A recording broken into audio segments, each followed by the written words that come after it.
We'll guide you through how to fix static noise from AirPods. If you find this useful, then please consider subscribing and liking the video. This problem can be really annoying because you're trying to go and listen to something and you're just hearing an annoying sound. So let's go and show you how you can fix this. So first of all, go and bring up your device and just make sure that they're currently connected, as you can see.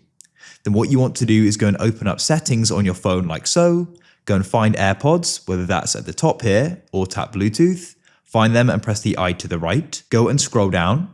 Now what we're going to do is go and reset them, as this can often solve this problem. So click forget this device and press forget again and confirm your decision. I've now done that, and then you want to come onto the AirPods themselves. You can close the lid and go and open it again. Double tap that green light.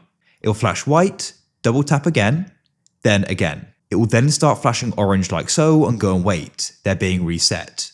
When they're finished, you'll go and see the light changes to white again. Just like so, and then what you can do is close the lid and open it again.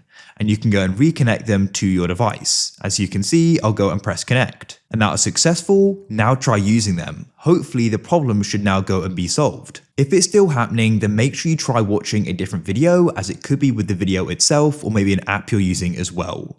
Hopefully this fixed your problem. Please consider subscribing and liking the video.